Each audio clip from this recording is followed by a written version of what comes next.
Okay, so good morning, everyone. Good afternoon for those of you who are not in this time zone, or good night, depending on where you are. We really thank you for being here in this session of 20 by 20, which is our first session of the year. And we will be talking about several things along with a group of 4 entrepreneurs, women entrepreneurs. We're going to share their experiences. And they will, of course, share what they're doing in restoration with gender focus.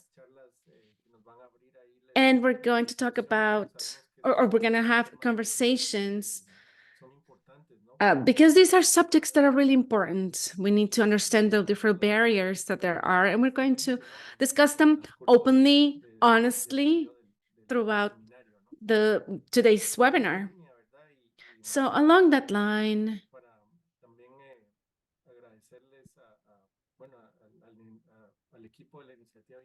of course, we want to thank the 20 by 20 initiative led by Natalia Ruiz Guevara. You will meet her briefly for those of you who haven't met her yet. And also our communication teams, Jaren, Emily, all of you from that team. If, regarding interpretation, you'll be able to see a globe icon.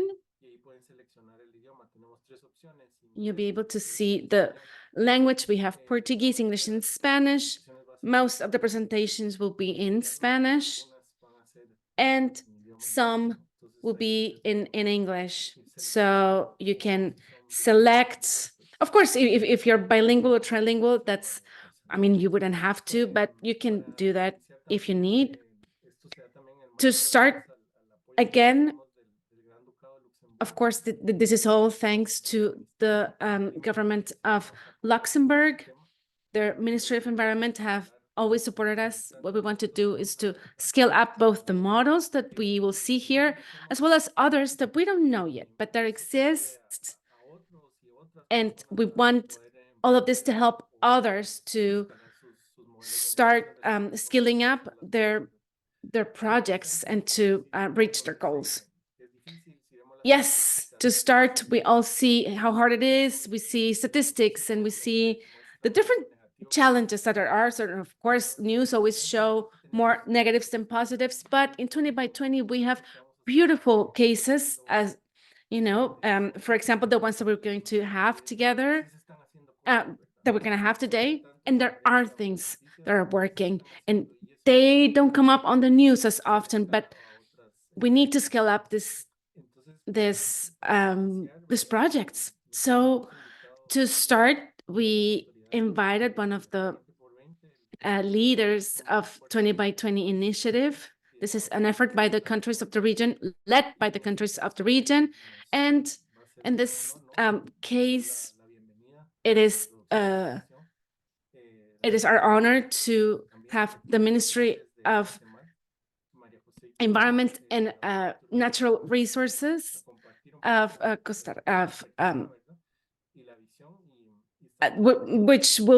she will share their perspective. We know, Maria Jose, that the time is short. So Maria Jose, thank you very much for being with us today. Thank you very much, Renee. Good morning, everyone. Everyone who's here, thank you for allowing us for being here in this very interesting seminar and to be able to support this event. So I want to tell all of you who are here today how important it is to invest in women. The International Women's Day is coming up, but we need this to really achieve or to reach our goals of equality. So, of course, inequalities exist not only in Guatemala, but also throughout the region. And this, of course, is a challenge that translates in bigger challenges regarding environmental management, management of natural resources. And of course, this is all aggravated or this is all intensified by climate change. Women play an important role, a critical role in our families regarding food, resources, and often this recognized or this effort that we do isn't really recognized. Unfortunately, in our countries, the role of the women is often ignored. So it's important to recognize and really give value to what we do and to guarantee equal access to opportunities for women so that we can participate in these spaces and to participate in decision making, for example, not just in our homes, but also in spaces where we can actually make a difference. So, for example, public policies. It's important to increase the number of women in roles in environmental agencies. And we really need to recognize the impact that women have on their work. We need to really build resilience in women so that they can face challenges in a better way. We want to reduce the gaps of access to land, non-paid work, and other areas. Women are agents of change, and we have knowledge and skills that can lead us to those leadership roles that are key in certain processes. Women are vital in efforts of conservation and resilience building, and the empowerment that is deeply linked to the achievement of the objectives of sustainable development, SDGs. In Guatemala, we have started a work that has incorporated specific actions for women, and we will slowly accelerate all these processes. It's important to recognize that women are agents of change, and we need to recognize the capabilities and experiences that we have. They can be very similar to that of men. In a future, or I imagine, I dream of a world in a future where we can be in the same spaces as men, in decision-making spaces, and to propose those actions that we know are necessary to the management, sustainable management of our natural resources. I really want to thank you for allowing me to be here to applaud the effort that you're doing with this seminar. And of course, thank you for all your work. Thank you very much, Minister. Thank you for your words. Thank you for being here, for your time, of course.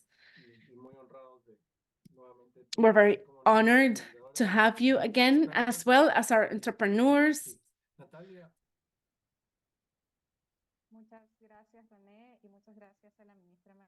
Natalia, thank you very much, Renee. Thank you very much, Minister, for your inspiring words, but also for your clear message. Can you see my screen? Thank you very much. My name is Natalia Ruiz Guevara, and I work for the 20 by 20 initiative. And today, I'm taking a minute of your time to explain what are what's the background of this webinar. It's not by accident that this happens in the week of International Women's Day, excuse me.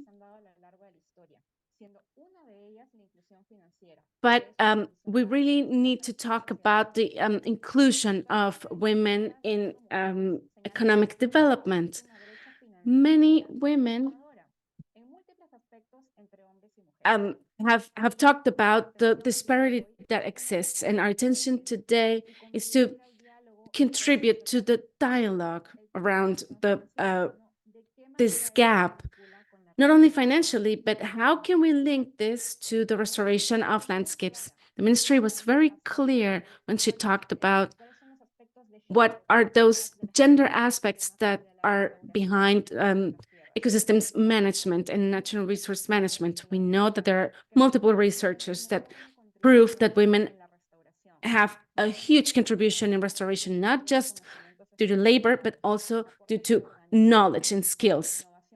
They really support the organizations, but often this contribution is often invisible. And the problem is not just that it's invisible, but also that this is deeply linked to exclusion. For example, insecurity in land tenure, this is a problem throughout our region, but this is even worse for women than for men. It's not a secret for anyone. Also, the non-paid work or overwork or overload work of women. Minister was very clear. Even today, there are exclusion situations in decision-making spaces at different levels. And this is, of course, reflected in a broad difference to the access of natural resources. Unfortunately, today, we also have gender violence situations, which are deeply linked to this difference in the access to resources. So what did we want today? We want to highlight how restoration, which is, as we know, a nature-based solution, can contribute to address problems and structural issues of our society. Besides restoring our landscapes and our ecosystems, we want to make also advances in other spaces. So we want to really focus on how gender transformative businesses are not only drivers of income and financial sustainability, but they can also be drivers for restoring our land and to start reducing those gaps that we have as a society. These businesses are not free of challenges, but they can potentially be successful. And we have success stories, as the stories that you will see today, led by these 5 women that you can see on the screen right now. And we need to be able to scale up all of this. We have Marines Miranda and the 4 entrepreneurs that you can see on the screen. But we not only want to talk about this, we want to steal a few minutes to tell you that this webinar is for us a starting point of something or of a road that's much longer. As initiative by the 20 by 20 initiative, we have decided to draw a route that starts with collectively building solutions to learn from previous lessons and base all of this on true experiences. All the lessons that we have learned, we want to use to propose public policy so that we can advance to a more inclusive society. So in this route that we expect to start today, and with which we want to contribute to better conditions of gender equality, this is where we start. And so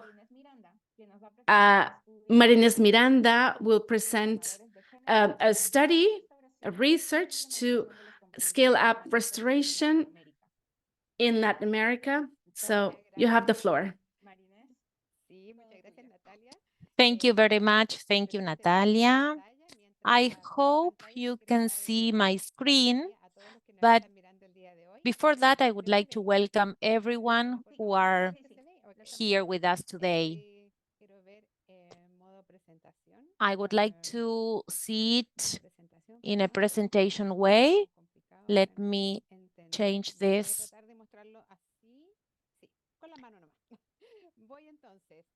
Well, this task of speaking about business models to transform gender, to broaden the restoration and implementation, is our work. And I would like to tell you about how we dealt with this work to propose a methodology and to show you about these business models that allowed us to work with the 4 people that you will join today. First of all, the objective for us is to research about good practices in business models that are gender transformative for the promotion of the restoration ecosystems. So we have some concepts that didn't exist before.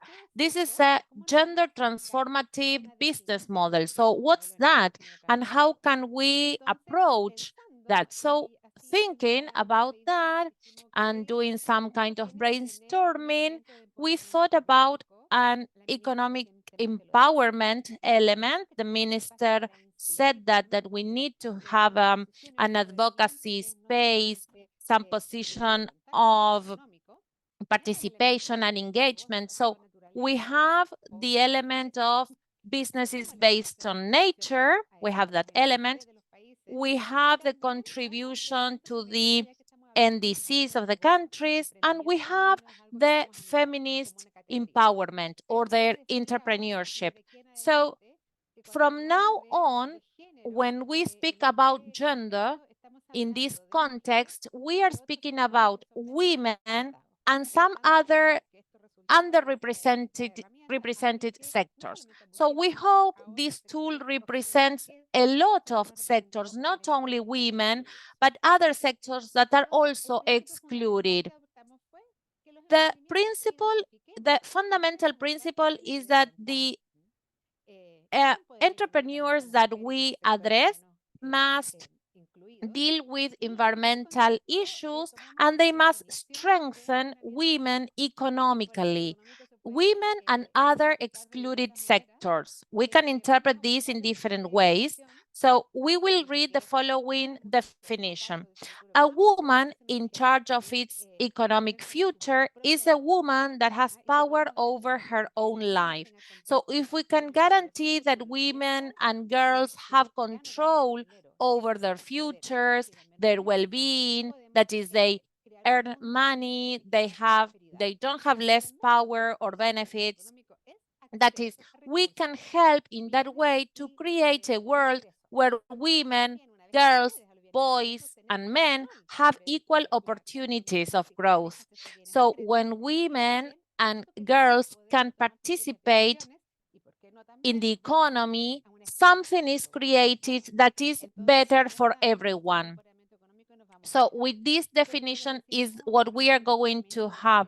But what about feminist entrepreneurship?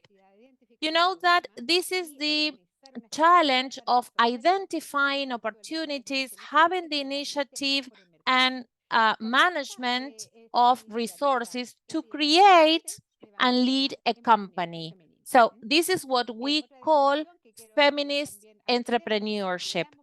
And another topic that we need to have into account is what are the companies based in nature? Well, we are speaking about any kind of company of any size that are related to the environment and that have as their value, they take into account nature as added value. So, and they provide products or services in a sustainable way. So here is where we have a gender transformative approach. What is this? This is an approach this is a concept that is used for developing projects. And I'm sharing here the definition of what a gender transformative approach is. This is about rules, roles, relations, with the objective of redistributing power, resources, and the services in a more equitable way. So when this is applied, for example, in investment, you can find 3 stages. one that is unintentional gender, inclusive gender, and transformative gender. The first one means that the activities done had a benefit or an advantage for gender, but we haven't thought about that. An inclusive gender means that the activities and decisions taken take into account gender, and a transformative genre is the one that looks for the origin of inequalities. So how can we translate this into a business model? What we would like to offer today is a definition that I think will evolve, of course, with time. And we say that a gender transformative business adds different actions to make gender like the core of the value. So founders and leaders acknowledge and adopt the importance of their change agents in terms of gender, which is then reflected in their actions, operations, for example. Their processes will include different activities that try to address inequalities regarding gender. How are we going to transform this? How are we going to identify where those business models are? So, to make the application of this definition easier and the analysis, we will see some characteristics of business models that maybe take into account the transformation of gender. So, first, the fact of being owners of an project, for example, having feminine representation, maybe a woman that is the owner of the project, or we have to think also on the value proposal. We have to see all the supply chain. We have to see that this project includes a diverse and equal labor force. For example, we have to think about women designing a project, and we have to think about products and services that are adapted to the specific needs of women as consumers. And in practice, let's think about a methodology to see how we can appoint these women. Let's identify some criteria. For example, we have to do some screening, we have to select cases and descriptions. And here I would like to introduce a tool that consists of some questions to evaluate, to assess if a company meets the following requirements. This is divided into 5 people, that is activities that are gender transformative if they occur. We have to think about the barriers that women face in the supply chain. We need to think if gender diversity exists among staff members, then if the phase of the venture's life cycles. These are like the 5 elements of the projects. We identify 55 projects that are led by women, and they are of course of different sizes, and we decided to choose 4 of them that are the ones that you will get to know today. The first one is Sharif from Colombia. It has an innovative style to advance on restoration. Then we have Era from Brazil, which is promoting action against climate change. The following project is BioFarm. It's an oasis of empowerment of BioLA. This is from Costa Rica. And the last one is Tierra Foods, that is trying to empower farmers in Mexico, for example.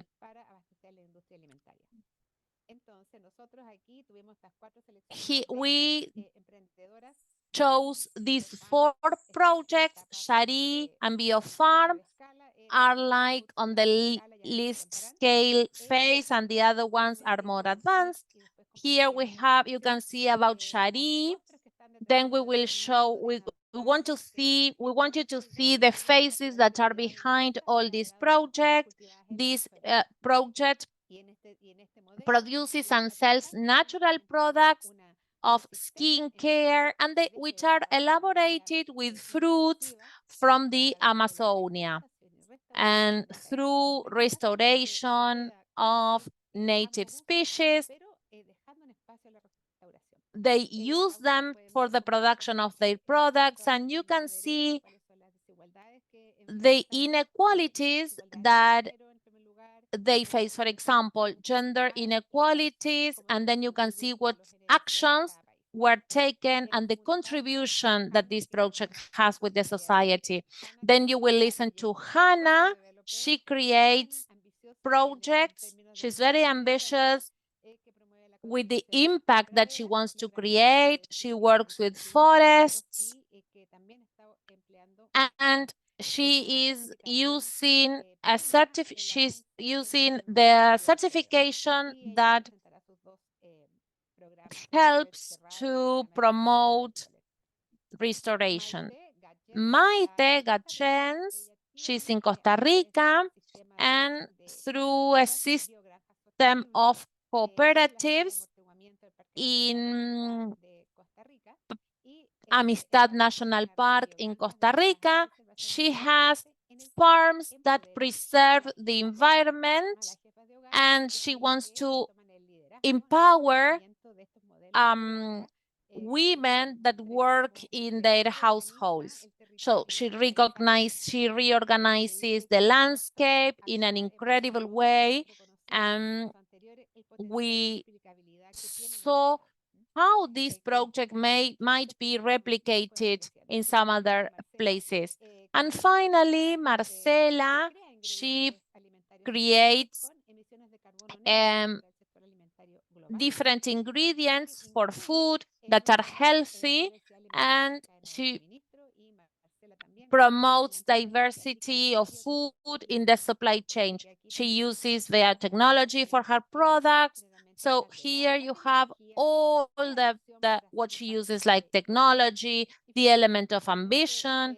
And finally, we have a lot of proposals on how to address these the problems that we face today regarding to the environment. So these are things that we would like to show you that may be adopted by others, and this allowed us to connect with the ecosystem.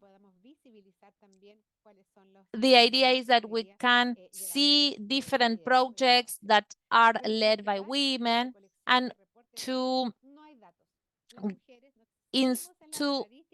try to women to gather data, because we need more data.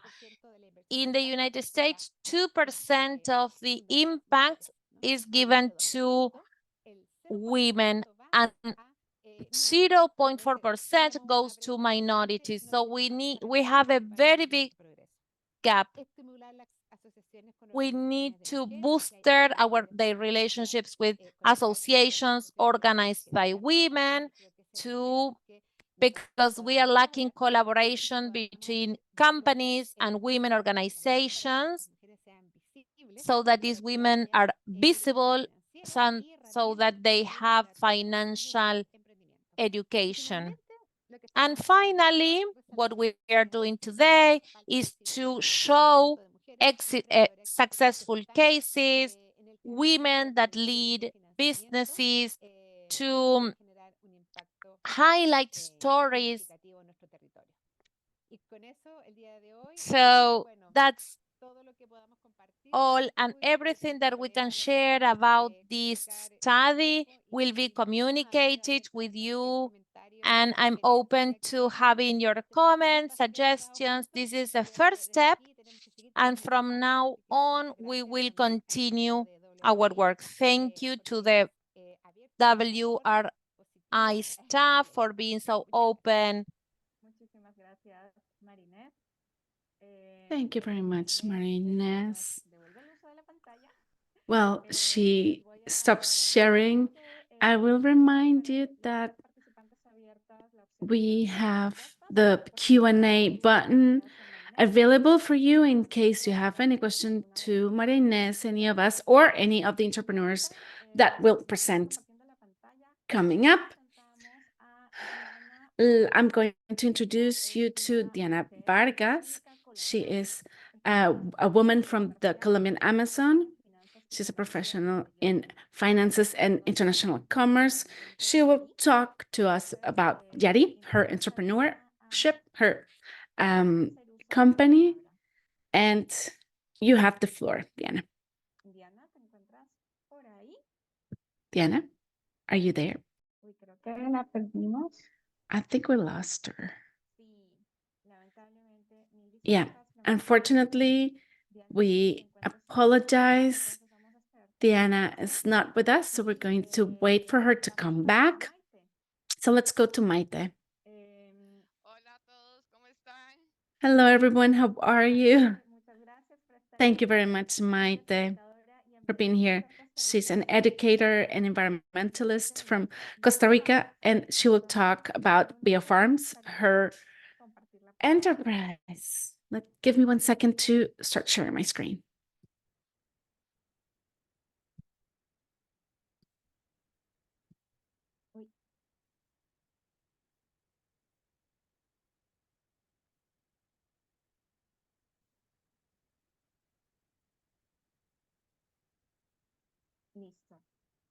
Okay.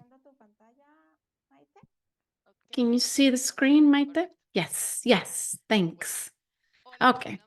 Hello, everyone. My name is Maite Gatchins, and I represent Biofarms. We are a small company, and we produce supplements, vitamins, which are highly nutritious, with a network of biofarms led by women for the development and dynamic of this region. Violet is hidden in the mountains of Costa Rica, full of dreaming people. And so I'm going to talk about our dream and our human and environmental sustainability challenge. Next, please. We are part of the Friendship or La Amistad National Park, but this is a zone that's very important for Panama and Costa Rica. We share this love and for the protection of nature.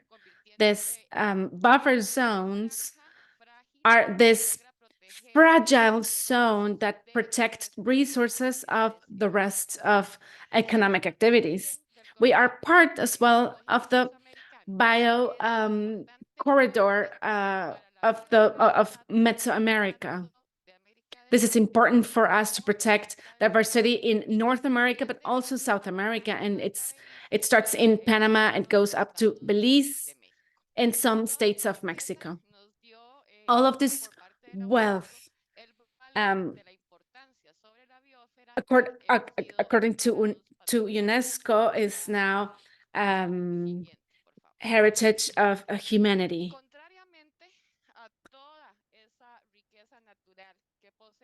Contrary to all this natural wealth that we have, we are threatened by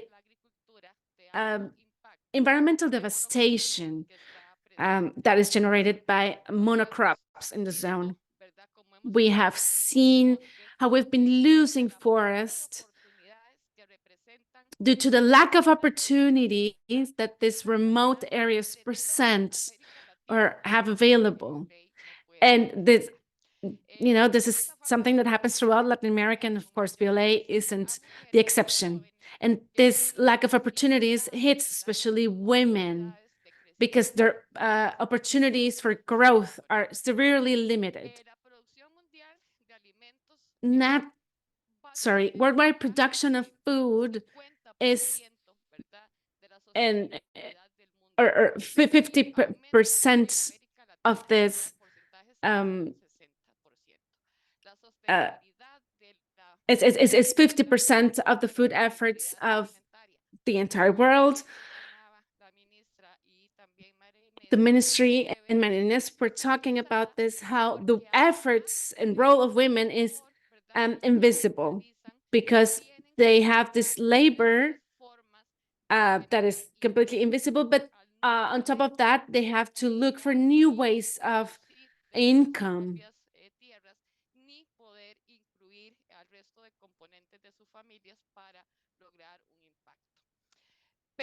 So it is very hard for them to really have an impact in their communities and in their families.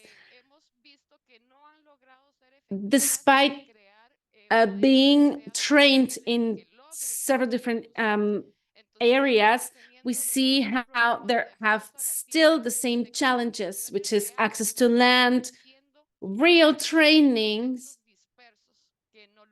or actually these trainings um, this, are just isolated efforts that doesn't really make a difference in their lives. Of course, we cannot turn a blind eye uh, to to the reality. VLA is the only place in the world where I was able to think about changing the reality that is threatening us. And so we decided jointly to build an alternative model of development, one that is sustainable and that can harmonize the interests of the environment and of people. Our model is based in four main challenges. The first one is environmental sustainability through the through models such as superfoods. We are using the land and we're integrating this land to production systems. We use solar energy to get a higher concentration of our foods, and we were able to include women as the leaders to develop their own economies.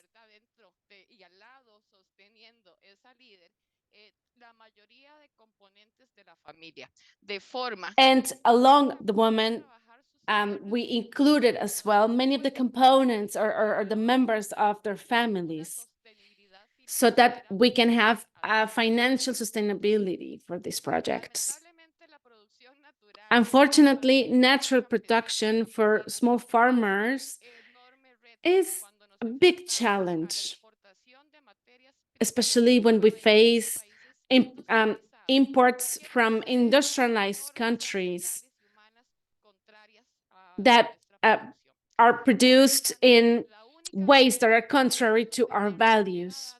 So the only way to be able to continue our work was to add value to our products.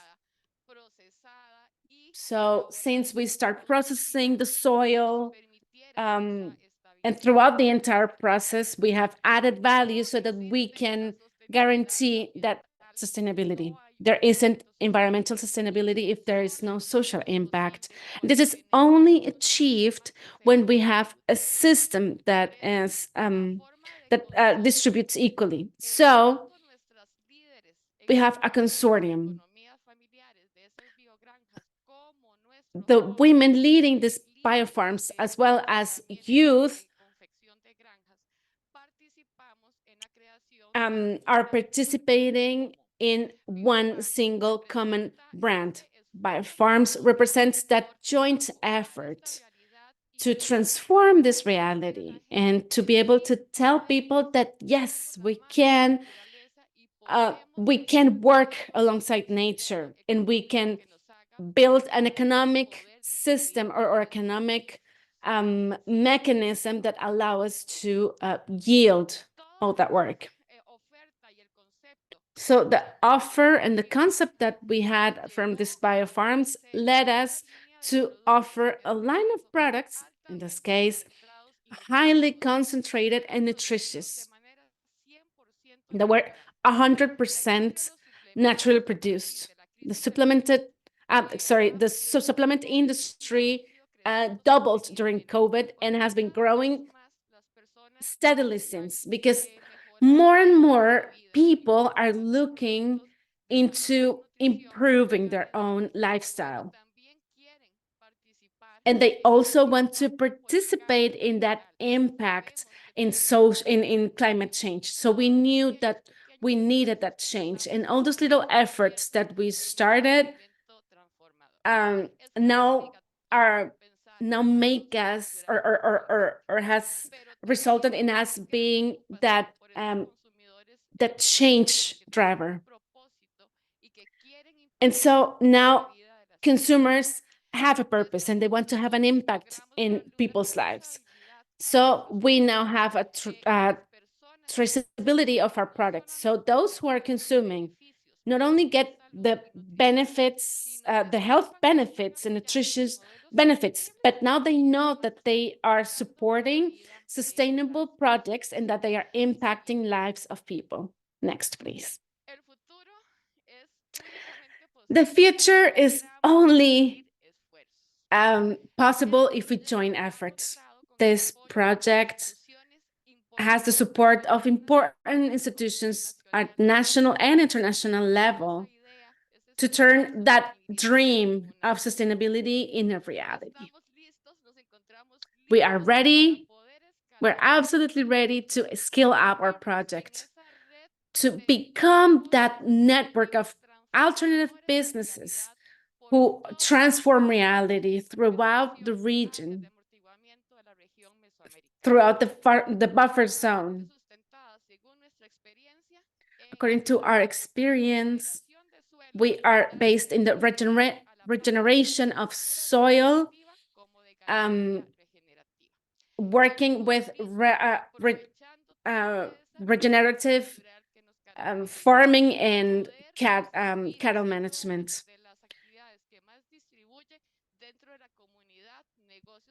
And so we now have several sustainable businesses in our communities that work with tourism, but also sustainable food. So we have, or we're trying to appeal to seed capital banks that are really willing to support women and that are willing to support this network of people. I want to tell all of those women that have an idea or a dream and that we often don't dare to really work for it. I want to tell you that a few years ago, I had a dream and I was willing to change my reality. And then I found someone, a partner that was in a similar situation. And so we have all these women that have dared to dream. And now we are the example, the living example that it is possible. And of course, this is also the challenge of all women in Latin America. Thank you very much, Maite. Thank you for your for sharing your experience with us and all that goes behind this type of enterprise. I think we now have Diana.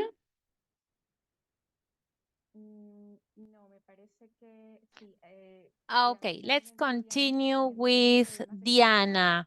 Oh, I think Diana is having some issues with her internet connection. So let's continue with Hannah. Hannah is from Canada, although she lives in Brazil, and she studied sustainability, sciences, and economy of environments, and she will introduce us to her project, ERA. Pleasure to be here today. So my name is Hannah Simmons, and I'm the founder and CEO of ERA. And I'm going to be talking about my entrepreneurship journey with ERA. So ERA stands for Ecosystem Regeneration Associates, and we are a female-driven boutique project developer that implements nature-based solutions, and our focus is on climate change mitigation and adaptation. We believe in market-based mechanisms and that it has the power to incentivize change. So we operate in the carbon market, the biodiversity market, and the women's empowerment market. So let's start looking at ERA's philosophy and why it's a little different than most companies. So life is at the center of our company and is at the center of the why we do our work. It's not profit, right? So how do we bring more life? Well, we restore land, and we restore life to that land through agriculture and regenerative agriculture and agroforestry. So we implement biodiverse systems that bring life back into land. And what do we do to make this happen? Well, we educate and we empower women, and then we measure the improvement that our actions have had on their livelihoods. And that is our business. And I will go through kind of detailed of how we bring this all together. But first, I'd like to start with the current state. So I was a Canadian.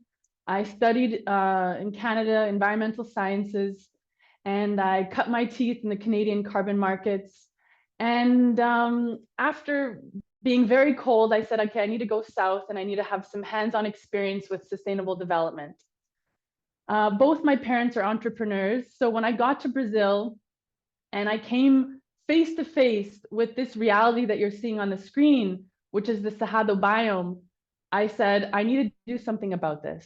And here you have a photo of the Cerrado biome where you see the monoculture soy and cattle, and it's destroying the natural environment of the Cerrado. The Cerrado is known as the most biodiverse grassland in the world, and it's also known as being Brazil's breadbasket. But this current food system that you're seeing is unsustainable in the long run.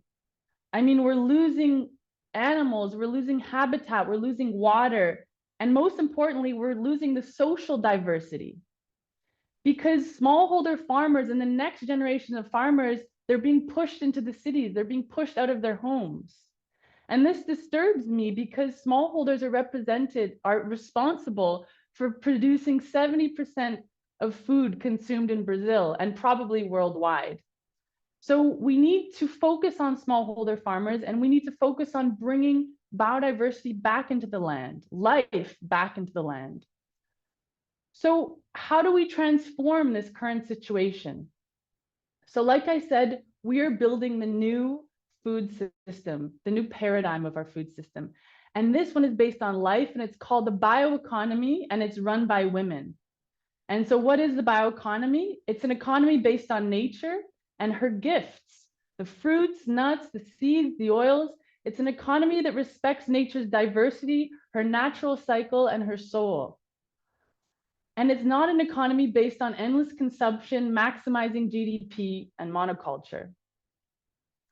So this is the desired state, and this is where it all started.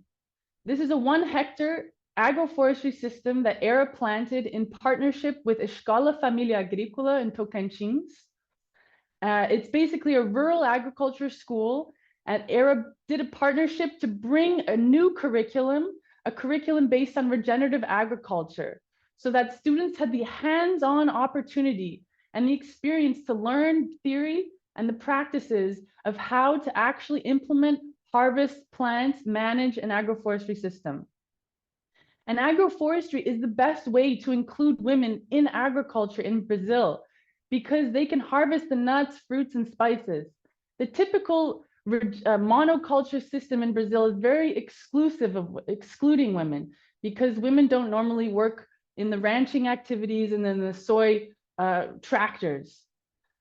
So now you might ask yourself, how did we finance this? How do we finance our work? And as a carbon project developer, and we developed one of the first REDD+ projects in the Cerrado biome, our first thought was to look for carbon finance. However, carbon finance doesn't work for small scale restorative projects, unfortunately, at this point, right? Carbon finance works when you have thousands of hectares that you can restore, but we're not there yet. We're small. We started small, and our focus was on educating and building the skills needed for a new food system to emerge. It was easier for us to impact a larger number of women than restore a larger number of hectares. Therefore, we decided to integrate the project into the women's empowerment market and not the carbon market. And we did this through the W+ standard. So in 2022, ERA launched the W+ program to generate women's empowerment credits. The W+ standard provides metrics and procedures to quantify, verify, and monetize women's empowerment results within projects or supply chains. It provides a market-based mechanism that generates a commodity, a serialized tradable credit. One W+ credit represents a 10% increase in a woman's life. And that can be created based on 6 indicators.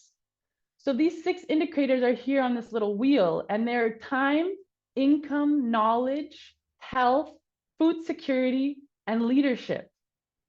So therefore, if our project could improve a woman's knowledge by 20%, we would generate 2 credits. Each credit has a value of $20, and 25% of the sales revenues goes directly back to the women, and they decide what they want to do with the money.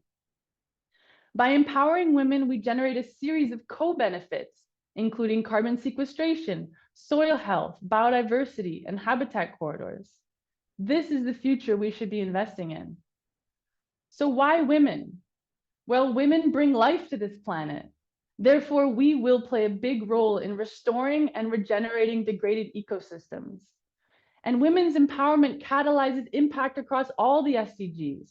So by focusing on women and regenerative agriculture, we will focus on impacting the other SDGs like life on land, clean water, no poverty. So this needs to be the focus of our regenerative projects.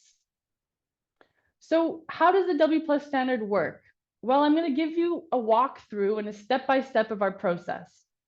So first, it starts with ERA by offering free courses to students from the family agriculture schools about regenerative agriculture theory and practices. And here you have some beautiful photos of us in the classroom and in the field. Second, students gain knowledge from these activities. We had one girl, Mika, here in the center, who said, "I love this. I can't believe I'd never known about regenerative agriculture. Can you plant one of these systems at my family farm?" And we said, "Of course." And we did that for 10 other women. So we selected the top 10 enthusiastic students, and each family received their own agroforestry system on their property. So this is how we scaled our efforts. After we got into, yep. Sorry, 1 minute left, please. Okay, thank you. So after what we did is we did a gender analysis, and then we performed questionnaires on 2 groups of women, the control and the project group. Then with this data, we analyze the data, and we actually then get the project verified and audited. Then the W+ credits are issued into our account, and they get ready. The credits are then sold to companies who want to support SDG 5. And here I am in New York Climate Week. And then, like I said, 20% of the revenues are shared with the women. So after the sales, we actually gave the women, "What do you want with this money?" And they said, "We want equipment to process our turmeric." So this resulted in a 5 increase more of their income. And that is really empowerment. So thank you so much for listening to our journey. It's been a wild ride, and I have a couple more challenges, but I don't think I have time to get to them. But I'd be happy to answer any questions. And yeah, thank you so much for listening about our journey here in Brazil with regenerative agriculture. Thank you so much, Hannah. Your business is very innovative. I think it opens all our minds. So from Brazil, we travel through Latin America, and we go to Mexico. Next presenter is Marcela Flores, CEO and co-founder of Tierra Foods, food entrepreneurship in Mexico. So she's going to present not only her business, but also her journey. So Marcela, the floor is all yours. Muy buenas tardes, muy buenos días. Can everybody see my presentation? Good afternoon. Good morning. Can you see my presentation? Well, it's a pleasure to be here. I'm Marcela Flores, CEO and co-founder of Tierra Foods, with a mission to conserve and restore forests by adding value to non-timber forest products with indigenous and local women, the land stewards. I think all of us today have a lot in common here. So I founded this business as well in 2021. And I'd love to highlight today that we can develop businesses no matter our gender, no matter our age or our background. And I'd love to really highlight as well how, I'm so excited to share the work that we have done with women in remote and rural areas and also in forests, and how we have developed products and routes to market together. I am a Mexican entrepreneur, and this is not going down. I am a Mexican entrepreneur, having built businesses before in education and food. And I'm passionate about conservation, again, something that we all have in common here, and also an advocate of women in business, particularly those in marginalized context. So our vision is to inset instead of offset emissions of consumer packaged good corporates through integrating non-timber forest products and the climate data inside their supply chains. So this will mean that adding value to intact forests will be of value to those corporates. And I'll go into more detail in the next slides. So firstly, I'd like to talk about insetting. So what does that mean? Well, first, shocking data here, 95% or up to 95% of the emissions of consumer packaged good corporates are inside their value chains. So insetting is when corporates actually invest inside their value chains in the way that they grow their food, like Hannah was saying, and agricultural practices, and improving their farming to be nature positive and advancing their SBTi targets. So the thing is, corporates now understand that they need to act inside their supply chains. I mean, as I've shown, that's where the action is, right? So conserving live intact forests is an important priority to ensure access to those raw materials that they need. And you might be thinking, well, but those forests don't produce anything. Actually, most things can be brought from intact live forests. So there are plenty of food and materials that can be grown, such as the seeds from the ramon trees that you saw in a picture before, or the local indigenous palms that produce something a bit like a palm oil, and it's called corozo, is native from all Mesoamerica. And even rubber for Nike trainers, for example. All this can be sustainably sourced from living intact forests, believe it or not.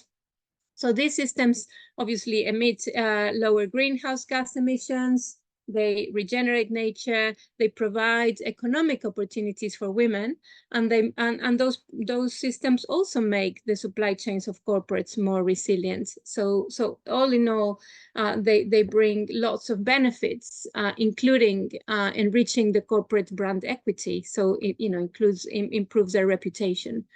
So our projects have consisted of, well, the first part of our process has been about conservation of forests in Mexico by adding value to existing forests, developing products from forests. And in the near future, I'm super excited to say that we're starting the second part of our business, which is focusing on restoration in the area of Guerrero in the Pacific, which is not so far from Acapulco and Zihuatanejo, Ixtapa. So, but going back to the first part of the business model, sourcing forage raw ingredients from local communities, from live forests that they have nearby to foster conservation, adding value to those live trees. So for that, we work with women's cooperatives. For example, here you have the president of one of the cooperatives that we very proudly work with. And it is for mutual learning. We learn a lot about each other because at the end of the day, they live in those contexts and they understand the nature around them, and they want to look after it and steward it. So to realize the vision of conserving living forests through non-timber forest products, Tierra Foods needed to create supply chains absolutely from scratch. So during this process, we saw at first hand that women were disproportionately facing critical barriers. I mean, this is something that's known, but we could see it firsthand how difficult it was to access training. Many said to me that they recognized money, but they didn't know, they didn't have numeracy skills, they didn't know maths very well, or they needed training, equipment, economic opportunities, and of course, no access to global markets. So addressing these challenges has been, to be honest, a long and hard, but highly rewarding journey. And it's been hard because investment sources can be hard to obtain. Marinés and other people have said that we need to provide business models that make sense to investors as well. And so this makes it more challenging because we don't always provide those 20-time return on investment that perhaps investors want to see. So we are trying to create those innovative business models that will provide that return on investment, so that we're able to raise the finances to bring this win-win for all. So this is an example of our solution. So developing markets for the seeds of the Ramon tree that I've spoken before about, with these incredible properties like permanent inorganic carbon removal, really highly resilient systems that they produce, amazing ingredients from their seeds that have complete protein and high fiber. They provide high yields and restore degraded land.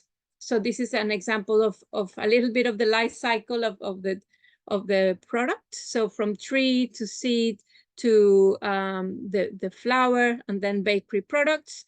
And these are some of the properties of this amazing ingredient. So the next part of our journey is about starting restoration of degraded land from 2024 with the Hotel Playa Viva to restore using our biomineralization focused agroforestry systems. What that means is that we capture carbon permanently into the ground. I can tell you about it another time. I won't have time right now, but it's an amazing nature-based solution. And so we mix trees with other crops. Then we will embed the climate data for corporates to inset their emissions, and this will help meaningfully to work towards their climate targets, providing benefits and stories, and add brand equity for corporates and create resilient food systems. And this approach to insetting means that local communities, at the end of the day, they receive more economic benefits for forest conservation and restoration. This complies with 15 of the 17 Sustainable Development Goals. So in summary, we're ready to grow our distribution. It's never too late to start a business with impact at its core. And I want to make it possible for women from these forest communities to thrive as businesswomen too. And so for more information, do feel free to contact me, Marcela.Flores at tierra-foods.com. Thank you very much. Thank you very much, Marcela, for sharing not only your business, but also the journey. And thank you all of our presenters. Muchísimas gracias a todas las presentadoras del día de hoy. Thank you very much for all of our speakers, Marinés, Hannah, Marcela, and Maite, not just for sharing your experiences, your lessons learned, but also for motivating us and encouraging us to talk about our experiences and to bring that knowledge to other countries. Unfortunately, Today, we couldn't have Diana Vargas, our entrepreneur from Colombia. She is in a remote location, which has difficulty or has limited access to internet. So we're going to try and record her presentation. And we're going to share it in the upcoming days. Thank you for sharing and the team for coming up with a solution. We're going to try and answer some questions from the chat. Most of the presentation is, most of the questions and comments are from people that are really looking forward to have access to the presentation. So our team will contact you soon and we'll share the link to the recording of the presentation, of the webinar, or access to the presentations themselves. So keep an eye on your inboxes. Some of the other questions that we have received is regarding contact information of Maria Inés, Marcela, Maite, and Hannah. So we're going to ask the four of you to put your contact information in the chat. We also received some people who want to have access to the product, that they want to buy the products.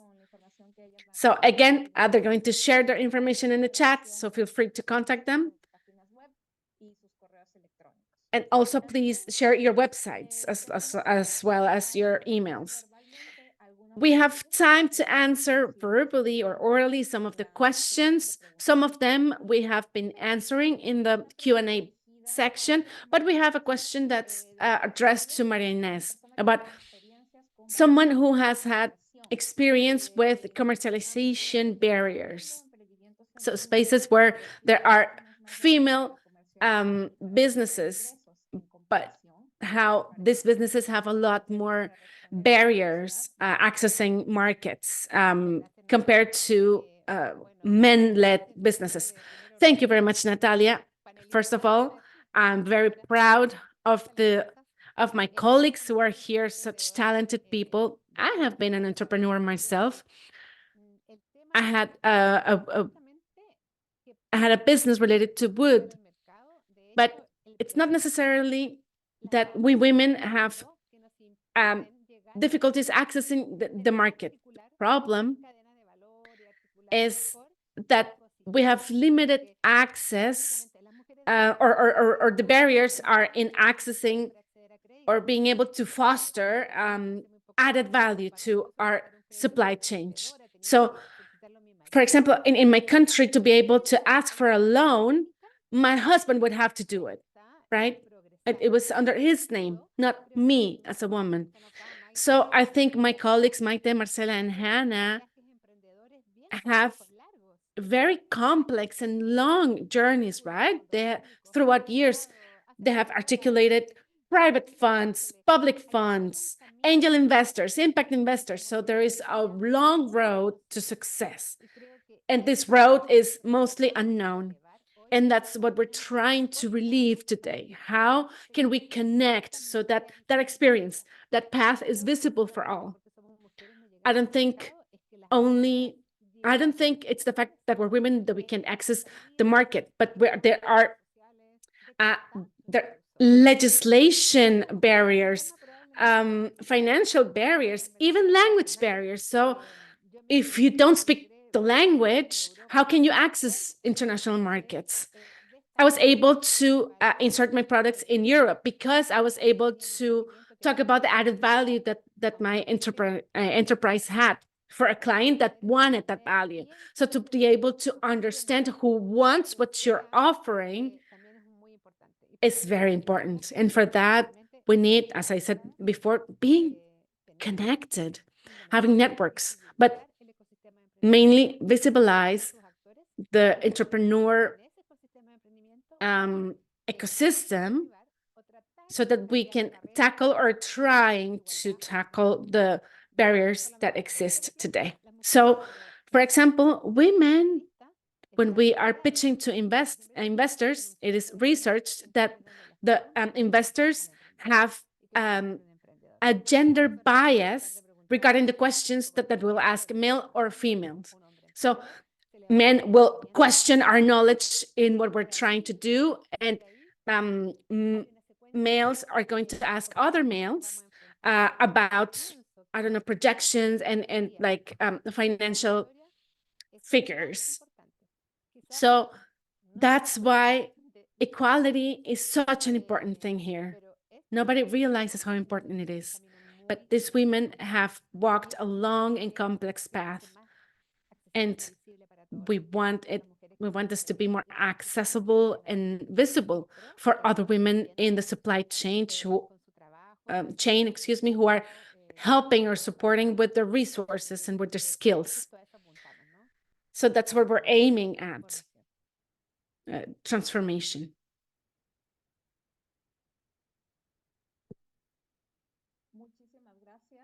Gender transformation, excuse me. Thank you very much, Maria Inés. There's another question in the chat. There is someone who was curious to find out more about the methodology for the identification of businesses that Maria Inés was talking about in her research. Don't worry, in the upcoming weeks, we hope, maybe in a couple of months, the research will be published. Today, we haven't had the chance to finish the graphic design, but we will publish it for public access, so don't worry, just be patient. Now let's travel to Costa Rica. There's a question addressed to Maite. Someone in the chat asked if you got support from the authorities in your country. Yes, thank you for the opportunity. This is a delicate question. René was saying at the beginning that we need to be honest, so I will share honestly my experience. BLA became, as Maria Inés said, that oasis where I found peace and especially a sense of freedom. However, little by little, I started realizing how the lack of opportunities for development in the zone started devouring what was my forest, right? So that became a pain. However, I didn't have the possibility to oppose that power, so to speak. So I started looking for help, and I had the experience of an NGO, an environmental NGO, through the Costa Rica por Siempre Foundation, which was a huge driver for our project. And they allowed me to start shaping that prototype, that business idea. I also had to see how the burning and big scales who should be that should be banned in buffering zones are huge in this area. And so I turned all of that pain in a solution, which was to start articulating this network led by women in this case that had this land but weren't able to produce in them, and started developing these sustainable models to be able to say, we won't yield any more forest because we will become that barrier, that environmental protection. So my suggestion is look for help outside from institutions that are worried or invested in what you're doing. You'll see that they will come. Somebody who knows what's happening or who cares about transformation will come, so that we can transform that pain, those problems that we have to face in Latin America in its entirety is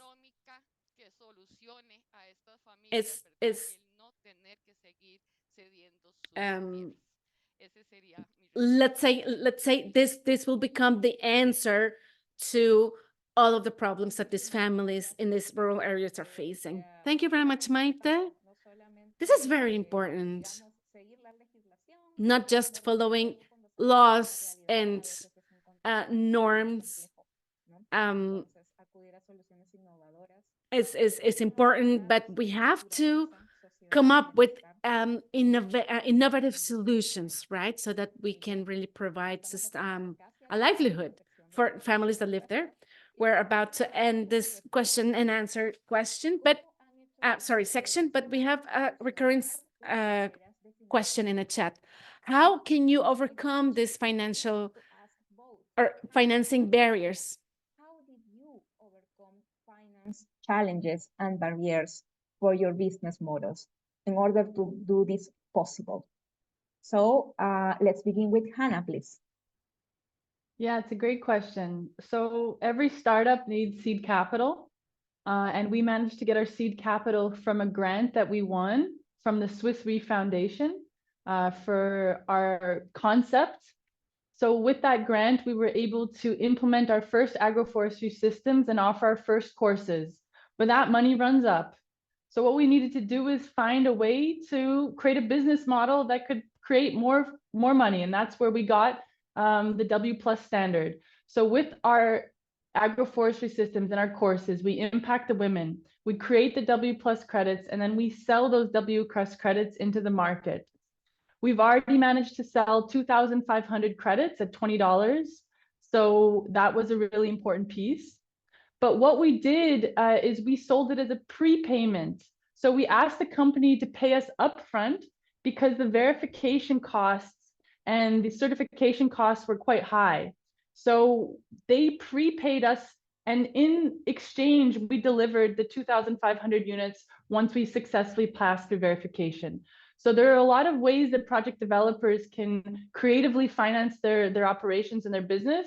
And pre-financing is a really good strategy that I would suggest a lot of new entrepreneurs in this space to look at. But you need to find the buyers. And we're still looking for buyers to keep scaling our efforts. And it's not easy because the W plus market is new and we're building the market. We're working with Empower Co., which is our commercial partner, and they're connecting us to a lot of brands that have women in either their supply chain or at the center of their products. So we're being very creative on that set, but it's not easy. And we're still looking for investors and other buyers to step up and really purchase our W plus credits so we can build this market together. So thank you so much. Thank you, Hannah. How inspiring is to know that there exist innovative markets, there exist innovative views of finance, like the one that your business is using, and how important also to defend our right to set our position to negotiate, right? Like you do to have a prepayment in advance. It's like we're women, but we also have the right to negotiate what are the terms of our finance market. Exactly. Okay, then we move back to Mexico, and Marcela, please, the same question to you.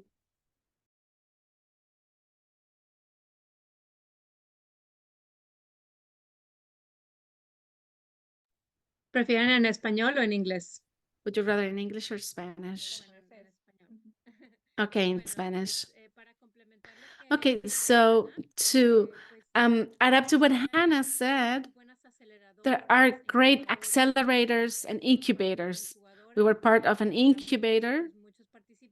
Many participants, or there were many participants, and in the end, we had some award winners, and we were the winners of one of those awards, and that's how we started our journey, and that's how we started gaining resources, because I completely agree. There are some entrepreneurs that start from scratch regarding funds, but we started with that concept and we were able to win that award, right? To be able to win that award, there's a book that I love that's called From Good to Great, from Jim Collins. He talks about something that's Stockdale paradox. So at one point you see the raw reality, hard reality, but on the other side, you're also allowing yourself to have your vision every single day. And so I'm not saying you should be stubborn, because you need to be open to the market, open to feedback, open to comments, but we cannot change according to every single feedback that we get. So we need to filter what's good feedback and what's that feedback that doesn't really work for us, but to have that vision to where we want to go. And with that vision, and of course the the motivation that we have inside. This is what encourages us to live day by day, to go to the next step. But yes, it's very hard. But yes, winning some sort of award really helps to improve your reputation, so that you can say this institution gave us funds, and that will make it easier. I'm not saying that it's a guarantee, but as you're gaining grants, you're generating more income, more revenue. So it's different things. You're moving different parts at the same time. And something that I also want to highlight is something that's really beautiful, which Maita said, to listen what other people said. Marinesta said that as well. What's the problem that we can solve? What's the problem that we can solve for others through our enterprise? So in terms of our buyer, what do they want from us? What's the problem? What's the deeper problem? It's a hard question, but it's a key question, to not just be one more of the bunch, to find a differentiation. That's my opinion, my experience. Thank you very much, Marcela. This is very important.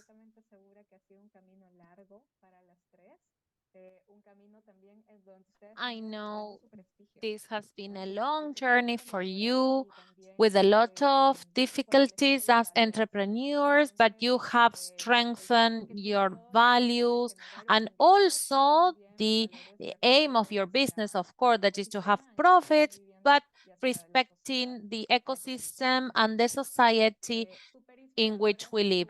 You have been really inspiring and insightful, but unfortunately, we need to close this session. And for that, and to have some brief words to close this. Kalpana is Senior Manager of Social Equity in the Global Restoration Kalpana is of WI. So I leave you with our colleague who is going to be in charge of the closure of this session. So Kalpana, the floor is yours. Thank you so much. Thank you so much, Natalia, Maria Ines, Marcela, Hannah. I missed one more name. Mete, right? Thank you so much. I think this has been such a, inspirational, energy-filled discussion. One that offered lots of hope, also a lot of innovative, creative alternatives. While I was listening to each one of you, I was always like in awe of inspiration, of also your vision, I think, of what you really wanted to achieve and how you really rolled on that journey. And like Maria Ines said, I think when we set you up today, I think there's a lot that you talked about your business and how you reached there, right? I think that process of reaching there is also very important. So thank you so much, I think, for sharing that. And when I was hearing all of you, I think there are some few key points that I would also want to leave with all of you and all the audience that are joining us today. I see that there's a lot of exchange that is happening within the Q&A, right questions being asked. And so I think from the talk, what I really discern today is that gender gaps, I think, in entrepreneurship are persistent, and they actually cost economies, ideas, innovation, jobs, and social equities. So as we recognize these gaps, as the panel showed us today and talked us through the ideas, we also get to learn that these gaps also signal opportunities for solutions. The more I hear from the panel and the discussion, I hear these points. Number one, I think investing on women entrepreneurs who are doing nature-based businesses can not only achieve solution, but they can actually accelerate the progress of achieving the solutions. And the solutions are multiple. They can help us address issues from land degradation to promoting economic security, to addressing gender and social inequities through governance or through supply chain innovations. So I think I really want to congratulate all the panelists, all the entrepreneurs here for leading that vision and executing that vision. I also want all of us to recognize the triple effects or the ripple effects that investing in women business can yield. And I also want to call upon all of us for giving them that well-deserved focus and attention and the finance that they deserve. In addition, I think while I celebrate the leadership of women, the vision of women, and how they are really working around equity, business growth, I also want all of us to discern this fact, right? When we celebrate women, we need to celebrate them for the vision, for the alternatives that they're aspiring. But we also need to be careful not to put all the hurdles or all the responsibility on them to make the changes. I think we're talking about entrepreneurship, we are talking financial system, we are talking about political system, we are talking about social and cultural system, which need to come together. So we really need to think about how can we enable innovations, creativity, values, orientation within the system. So the system actually enables them to move forward, to accelerate that growth. Like Maria Ines was really saying, there was so much of a hurdle of a journey. So all of you actually faced some hurdles, some problems when you thought about the ideas and did something on the way to remove those hurdles, right? So we really need to think about how can we really remove those hurdles and make it a little bit more easier, make it a little bit more, achievable for entrepreneurs to take that path. Many of you talk about different innovative solutions as well on how to do business, how we can remove those hurdles, right? I really like how you worked around, different ways of dealing with hurdles that exist in land and policies, how transformative financial systems could work, be that with working with the W+ standard and creating a market around that, or really thinking about creating a supply chain from non-timber forest products, or working with smallholders with regenerative agriculture, or creating really some marketable products that has values, that has cultural aspect, that has growth. So all these solutions that you worked on actually provide what I call creative alternatives. You really think about alternatives that are beyond the business as usual practices and said, let me test that, let me experiment that, let me see what happens, right? So the vision and leadership that you all took upon also signal us the way the system can be transformed. So some of these innovative solutions can definitely be scaled up so that we create a better system where these solutions can be achieved. And in order to do so, I think we need a collective responsibility to innovate, to make that growth, to enable that system. And to achieve that, I think 3 things really need to happen. First is we need focus, and we need focus program that addresses these gaps proactively. We need to take those efforts. We need to be bold. We need to be a little bit ambitious to work with women entrepreneurs and other inclusive businesses that are already using, testing, experimenting equitable approaches that are helping us to address structural gaps and unequal power relations. Recognizing their role and giving value through investing is one way to accelerate the progress. Second, we also need to work with the system that is unequal in many ways by creating a set of alternatives that goes beyond the business as usual. In short, the system should minimize the risk, address the setbacks, value the innovations, openness, and ambition taking that these businesses are taking. And to do that, I think we really need to take a collective responsibility as collective stakeholders. We really need to have a different way to reimagine how the systems could work. How do we think about those issues? How do we do the agenda setting? How do we really look at the reality and match those with realistic solutions? Focusing on these priorities will ensure that nature-based businesses can achieve long-term and sustainable impacts.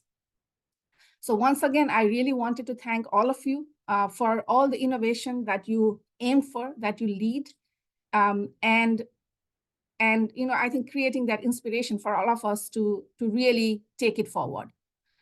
And then moving on next, now I'm also going to wear the hat of a 2020 coordinator, the 2020 initiative coordinator on behalf of Dr. Renee Jamora, who is now traveling and have limited access. So he has humbly asked me to share some words on behalf of the 2020 initiative.